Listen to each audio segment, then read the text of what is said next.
nafar. Fa aqbala ithnani ila Rasul sallallahu alaihi wasallam wa dhahaba wahidan. Faqala fawaqafa ala Rasulullah sallallahu alaihi wasallam.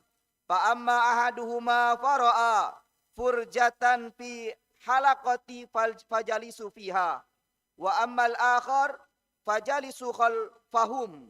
Wa amma thalatha fa'adbara dhahiban.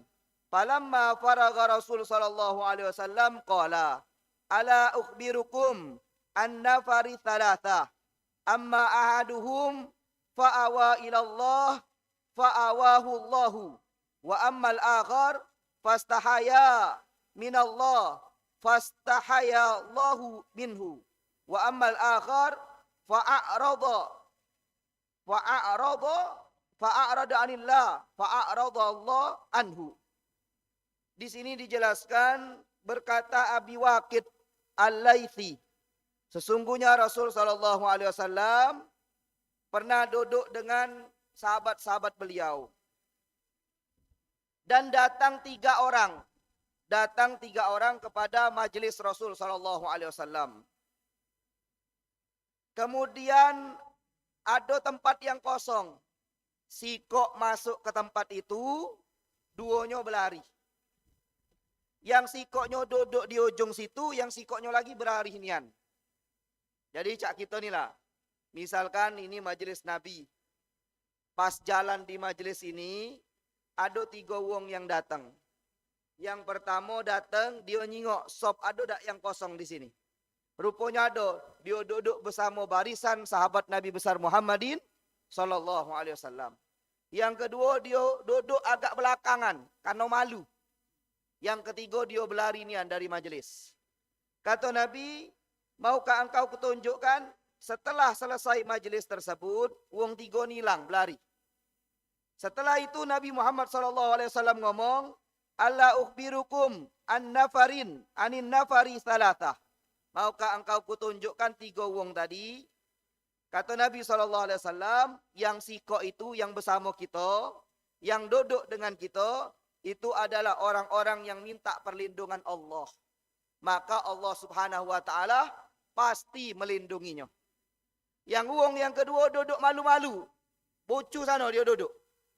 Alhamdulillah kita tak katik duduk di bucu. Biasanya galak kalau kita jingok majelis-majelis di Masjid Agung ini. Jarang duduk di depan mak ini. Duduk ujung situ. Belunjur pula kadang.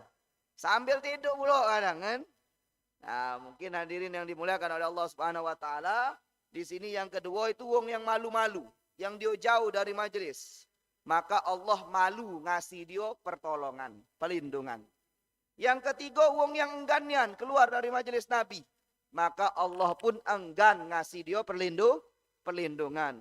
Jadi adik-adikku Irma-Irmawati yang dimuliakan oleh Allah, kita duduk di sini nih minta perlindungan Allah. Perlindungan yang paling kekal itu perlindungan Allah. Dak kate perlindungan yang abadi, yang kekal, yang sempurna, kecuali perlindungan Allah Subhanahu wa ta'ala. Kita kadang banyak minta perlindungan dengan selain Allah. Tahu-tahu kecewa kita. Ada kawan polisi, baru lulus polisi itu. Kita baik-baik dia, kita kasih makan dia, kita traktir beliau. Dengan harapan, bapak-bapak, adik-adikku yang dimuliakan oleh Allah Subhanahu wa taala, pas kita kena tilang, pacak minta tolong dengan beliau. Pas itu kena tilang nian, kita teleponlah kawan ini. Assalamualaikum. Waalaikumsalam. Lur, manggil dulur pula. Kalau aku ni kena tilang nah di simpang Ceritas. Pacak tak nolong? Rupanya kawan ini tak pacak nolong. Artinya kita kecewa dengan pertolongan tersebut. Ada kawan banyak duit. Kayo kawan ini. Kita baik-baik, nurut luar biasa kita dengan kawan ini. Apa jika kawan ini kita ikuti? Assalamualaikum. Waalaikumsalam. Lur di mana? Lagi di rumah. Payo rewangi aku. Kemana? Ke Masjid Agung. Kita rewangi ke Masjid Agung. Lur lagi mana? Lagi di rumah. Payo rewangi aku. Kemana? Ke mall. Laju kita rewangi. Dengan harapan kita berlindung dengan kawan yang kayo nih. Ketika kita buntu, pacak minjem duit dengan dia. Akhirnya buntu nian gitu. Pas buntu, nelponlah kawan tadi. Assalamualaikum. Salam lur, aku nih nak berasan. Berasa napo, lagi saro nih hidup aku nih. Baca tak minjemi duit. Berapa? Cak 100.000 bah. Oh mohon maaf nih lor, aku tak baca minjemi. Akhirnya kecewa kita dengan pertolongan itu. Maka pertolongan selain Allah membuat kita banyak kecewanya. Maka hadirin yang dimuliakan oleh Allah, duduk di masjid ini, duduk di majelis taklim ini, kita minta perlindungan dari Allah dan Allah akan ngasih perlindungan bagi kita. Mak mano caronya wallahu a'lam. Ketika kita lagi kesusahan, Allah utus sikok manusia untuk nolong kita. Itu pertolongan Allah itu. Ketika kita lagi tak katik duit, Allah utus uang kayo, misalkan dari keluarga kita yang dampingi kita. Itu pertolongan Allah subhanahu wa ta'ala. Sebab kita rajin duduk di majelis taklim. Hadirin yang dimuliakan oleh Allah subhanahu wa ta'ala, ini fawaid yang pertama. Uang yang duduk di majelis taklim, menuntut ilmu, kemuliaannya atau keutamaannya dia ditolong oleh Allah subhanahu wa ta'ala. Dia dilindungi oleh Allah subhanahu wa ta'ala di dunia, terlebih lagi di akhirat Allah subhanahu wa ta'ala. Fawaid yang kedua. Faradal Habib Ahmad bin Umar bin Smin. Masa'alatan. Qala law dakhalan nabi fi manzilin. Wa fihi halaqatani. Halaqatun yadrasu fiha al-ilmu wa yu'allim fiha an-nas wa yuzkaru fiha halalun wal haram wa halaqatu yuzkaru fiha awsafun nabi sallallahu alaihi wasallam wa fiha dzikru wiladatihi yajlisun nabi sallallahu alaihi wasallam ila ayyi khalaqatani. Ketika itu Habib Ahmad bin Umar bin Smith ngomong, ada dua halakoh. Halakoh itu artinya lingkaran, perkumpulan. Halakoh, nah, perkumpulan. Anggaplah halakoh di sini perkumpulan lah. Kata beliau ada dua halakoh. Halakoh yang pertama, di sana tempat uang belajar dan mengajar. Ada yang mengajar, ada yang belajar. Di situ disebutkan yang halal dan yang haram. Halakoh yang kedua, di situ disebutkan sifat-sifat Nabi. Sifat-sifat Nabi dan sejarah Nabi. Maka pertanyaannya kata Habib Ahmad, Nabi kalau ditemukan dua halakoh ini, beliau duduk di mana? Apa duduk di majelis pertama, apa duduk di majelis kedua? Dijawab oleh beliau. Kata beliau, qala Habib Ahmad, yajlisun Nabi sallallahu alaihi wasallam ila halaqatallati yu'allimu fiha an-nas wa fiha dzikrul halal wal haram wa khalaqatul lati yuzkaru fiha awsafun nabi sallallahu alaihi wasallam wa wiladatuhu mustamilatun ala ilmul ala alamin matlubin walakinnal ula au kadza. Kata Habib Ahmad, Nabi milih kholako yang pertama. Di mana di sana dijelaskan yang halal dan yang haram dan ada yang belajar dan mengajar. Ngapo? Kata beliau, kholako yang disebutkan sifat Nabi dan kelahiran Nabi Muhammad SAW itu juga yang dicari. Artinya manfaat juga. Tapi yang paling afdol kata beliau adalah tempat uang belajar dan mengajar. Artinya hadirin yang dimuliakan oleh Allah, terkadang banyak uang yang hadir di majelis Nabi, seperti majelis maulid Nabi, itu hadir di maulid baik. Ketika ceramah dia keluar. Banyak itu saya perhatikan. Kalau ada acara-acara maulid Nabi, diamnya tuh luar biasa. Sampai ternangis-nangis. Nabi salam alaika hoso, luar biasa.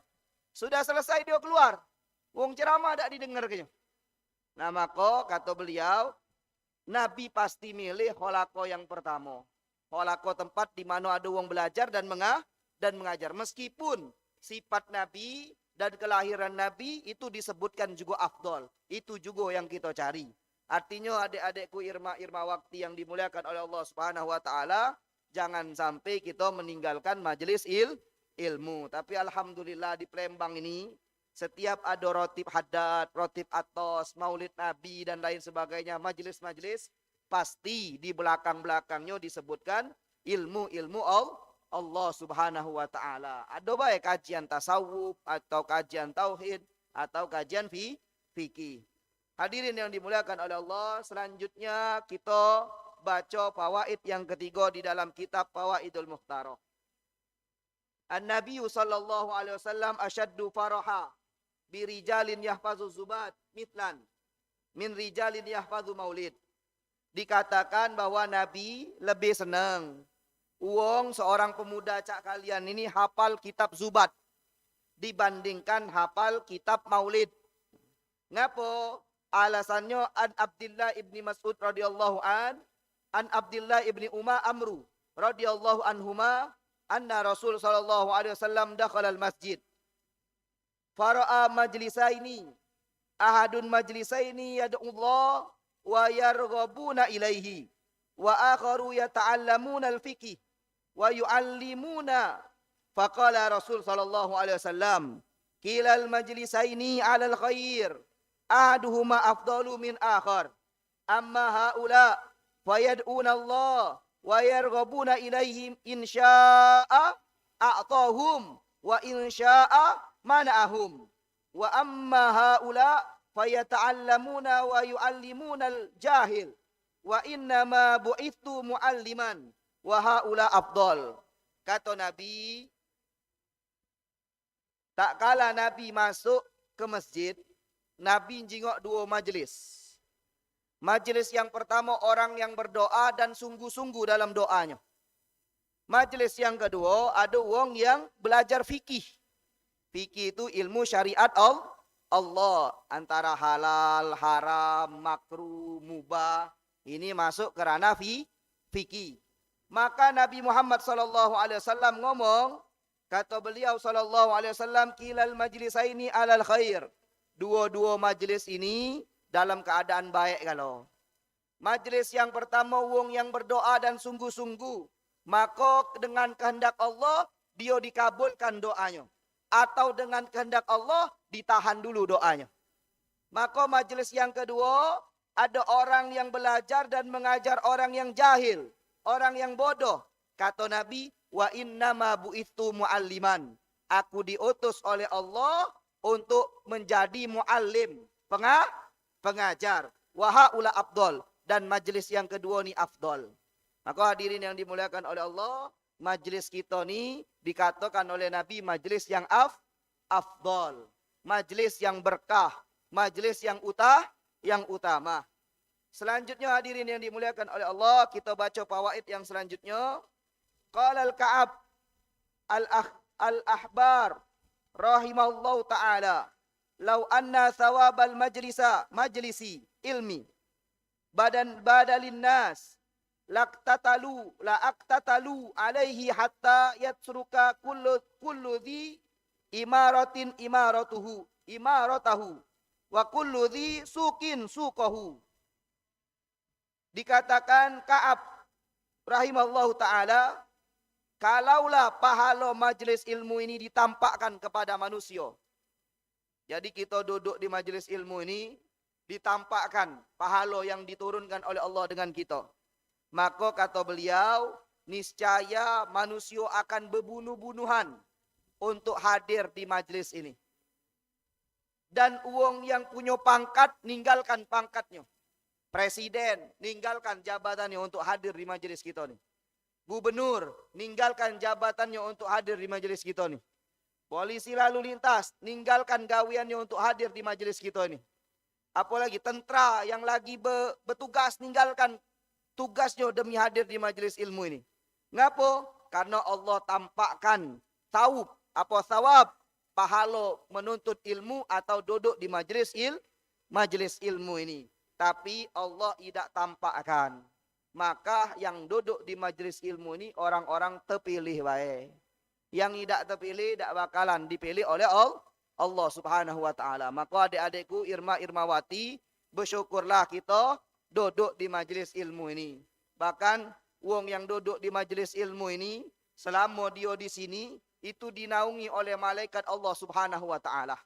Kalaulah dia mati di sini, mati dalam keadaan syahid. Man kharaja fi talabul ilmi fahuwa fi sabilillah hatta yarji. Siapa yang keluar dengan niat mencari ilmu, maka dia sesungguhnya syahid. Hatta yarji, sampai dia balik. Kalau seandainya di antara kita hari ini dicabut oleh Allah nyawanya, maka nyawa kita dikatakan syahid. Kenapa? Karena kita lagi menuntut ilmu atau mencari ilmu. Inilah kemuliaan ilmu Allah Subhanahu wa taala. Adik-adikku irmawati yang dimuliakan oleh Allah, mungkin kalau dari segi umur itu lebih tua saya dibandingkan antum semuanya nih. Maka masa-masa cak kalian inilah yang afdol untuk nuntut ilmu itu. Yang bisa untuk mencari ilmu. Kalau sudah nikah, sudah punya anak, sudah banyak gawean, itu mulai susah ngatur waktu duduk di majelis taklim. Maka semasa kalian muda ini, tuntutlah ilmu tinggi-tinggi. Carilah ilmu tinggi-tinggi. Ustadz, caknya aku nih setiap duduk di majelis ilmu butek. Otak aku nih. Ngapa butek? Tak masuk-masuk. Bukan masuk kanan keluar kuping kiri. Tidak masuk nian. Tak katik masalah. Pokoknya duduk baik di majelis ilmu. Kita setidaknya dapat keberkahan ilmu. Masalah pinter tak pinter itu deh. Itu urusan Allah. Yang penting kita duduk di majelis ilmu. Guru kami dulu lagi di pondok. Tak pernah marahi budak kalau dia tak bisa. Marah tetap marah. Tapi menghina budak yang tak bisa tak pernah. Ngapa? Karena beliau yakin yang ngasih futu adalah Allah Subhanahu wa taala. Boleh jadi kita duduk di majelis ilmu bertahun-tahun, tak masuk-masuk ilmu itu. Masuk dikit nian. Pas tahun selanjutnya rupanya banyak yang masuk ilmu itu. Maka itulah futu dari Allah Subhanahu wa taala. Tugas kita duduk baik di majelis ilmu. Dengarkan, yang ada pena bawa pena, yang ada notes bawa notes. Kalau ada kalimat-kalimat baik tulis, yang misalkan kalimat-kalimat manfaat ditulis, insya Allah masuk dalam hati kita. Ada sih kok cerita deh. Dulu, bunyi. Ada orang tua yang bawa tongkat. Dia berkeliling pantai. Di pantai itu ada kuburan. Yang mana kuburan ini hancur, dilempas ombak. Sehingga tengkorak-tengkoraknya itu keluar. Maka wong tua ini dengan tongkatnya lewat di sana. Pas lewat di sana, dijingoknya kepala-kepala wong tengkorak tadi. Dimbeknya sikok-sikok tengkorak itu. Sikok-sikok dicocoknya tengkorak itu. Oleh wong tua tadi, dengan tongkatnya dicocok kuping kanan. Kalau tongkat itu keluar kuping kirinya, maka tengkorak ini dibuang ke. Dibuang ke. Tapi kalau ada tengkorak dicocok kuping kanan, mandek. Tongkat ini tidak keluar kuping kiri. Maka diciumnya tengkorak tersebut. Sehingga dijingok oleh seorang pemuda yang keheranan nyingok bapak-bapak tadi. Lalu bertanyalah pemuda tadi. Wahai bapak-bapak, katanya, aku nyingok sesuatu yang aneh dari engkau. Bolehkah engkau jelaskannya? Katanya. Wahai anak muda, katanya, sungguhnya aku berjalan di pinggir pantai ini nyeleksi. Katanya. Tengkorak-tengkorak ini aku seleksi katanya. Yang mana yang aku bisa cium, yang mana yang tidak bisa aku cium. Katanya. Ngapa mak itu bapak tua? Soalnya ketika aku tusukkan tongkatku ke kuping kanan, dia keluar kuping kiri, dan aku lemparkan kepala tengkorak tersebut, itulah uang-uang katanya, yang dia duduk di majelis taklim, dengar ilmu, masuk kuping kanan, keluar kuping kiri. Sementara tengkorak yang kutusuk kuping kanan, mandek, tidak keluar kuping kiri, itulah uang-uang yang memuliakan ilmu katanya. Dia dengar ilmu, dimasukkannya ke kuping kanan, tidak keluar di kuping kiri. Nah, ini maka aku cium dia untuk dapatkan keberkahan ilmu tadi. Itu wong-wong dulu. Kalau wong sekarang nih, tidak masuk kuping kanan, tidak masuk kuping kiri. Tidak pernah masuk nian. Mungkin kalau ditosok, ditusuk, tidak nian, apa tertusuk? Di kanan tidak tertusuk, di kiri tidak tertusuk. Mental galau-galau nian. Maka hadirin yang dimuliakan oleh Allah, intinya tak katik masalah. Kalau kita duduk di majelis taklim, tidak dapat ilmu tersebut, tak katik masalah. Duduk baik. Insya Allah lama kelamuan Allah yang akan sampaikan ilmu tersebut. Hadirin yang dimuliakan oleh Allah, kita sambung sedikit fawaid yang selanjutnya. Qala sallallahu alaihi wasallam, man ja'ahul maut wa huwa yatlubul ilma liyuhya bihil Islam wa yabnahu bainahul anbiya fil jannah darajatun wahidah. Kata Nabi, siapa yang datang kematiannya sedangkan dia dalam keadaan mencari ilmu, maka kedudukannya dengan para nabi itu setingkat cuma derajatnya. Artinya dekat dengan para nabi wong yang meninggal dalam keadaan mencari ilmu. Man mata wa huwa yatlubul ilma yuqayyidullahu lahu may ya'lamahu may yu'allimahu fi qabrihi illa ayyab'athahu Allahu aliman.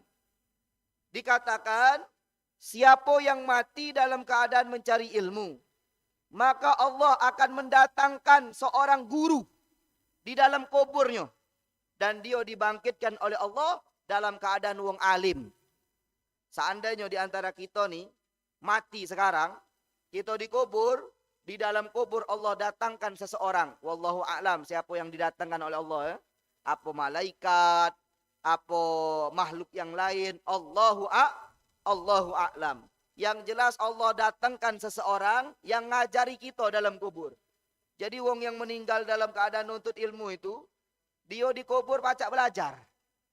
Pacak belajar. Soalnya belajar itu nikmat. Yang belum ngerasakan nikmat belajar terus. Kaget dapat kenikmatan. Ada orang belajar tuh sampai mati tidak nikah. Ini belum magomnya gitu. Belum magomnya. Ngapo? Karena kenikmatan belajar. Lupa galo-galonya. Imam Syafi'i, saking nikmat beliau belajar, itu kamarnya dipenuhi dengan catatan. Sampai beliau tidak bisa tidur. Tidak bisa ngelentangkan kaki. Saking penuh dengan catatan. Maka dihafalkannya siko-siko, sudah hafal beliau, dibakarnya apa yang dicatatnya, barulah beliau pacak tidur. Saking nikmatnya. Itu belum magomnya itu. Itu ngapal hari ini, lupa itu besoknya. Jangan besok. Ngapal sekarang lah hafal. Semenit lah hilangnya itu. Ini kita.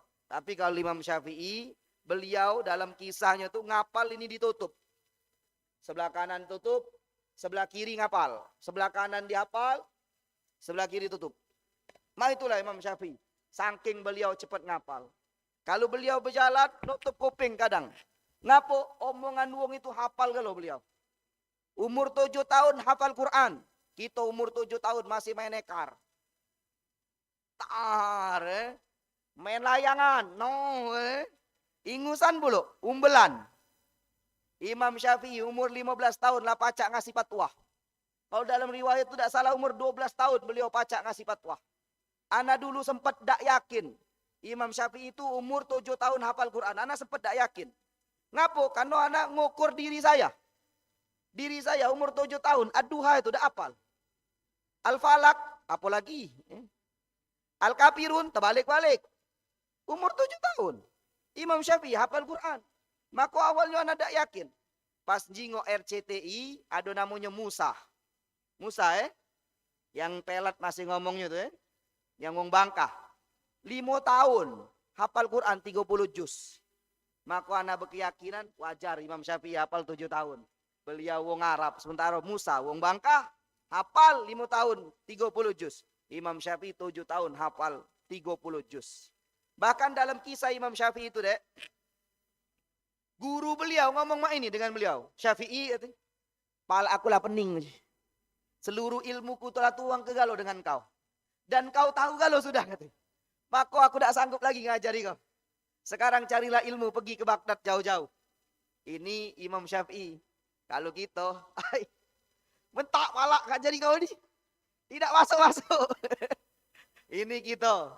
Imam Syafi'i, gurunya kebingungan ngajari beliau. Saking cerdas Imam Syafi'i.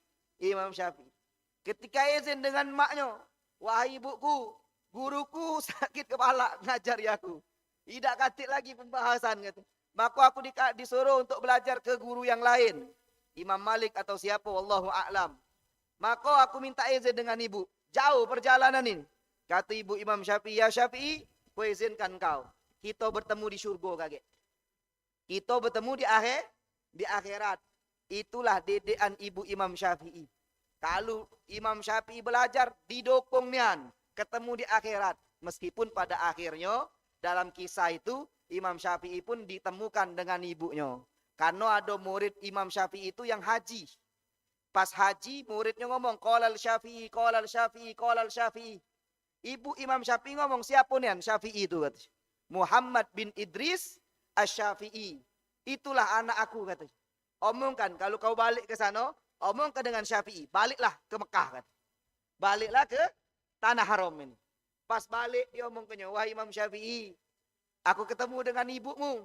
Maka ibumu ngomong baliklah ke Mekah. Maka Imam Syafi'i langsung balik ke Mekah. Wong alim ketika balik ke Mekah dibawakan banyak barang-barang. Dibawakan bekal, dibawakan kuda, dibawakan unta. Setelah nak masuk Mekah, Imam Syafi'i berhenti dulu. Nyuruh murid beliau, minta murid beliau ngomong dengan ibu Imam Syafi'i. Bahwa Imam Syafi'i dengan lagi nak datang ke kota Makkah. Ini merupakan sunnah. Jadi kalau kita datang ke rumah jangan ngejut-ngejut. Apalagi dari jauh-jauh. Misalkan kita merantau. Ngasih surprise. Nah, kalau surprise itu ini surprise. Ngejut-ngejut datang, terkejut emak gitu. Jantungan mati ya. Maka kabar assalamualaikum. Ama, Umi, apa siapa? Agung sebentar lagi nak balik ke Pemulutan. Oh ya sudah,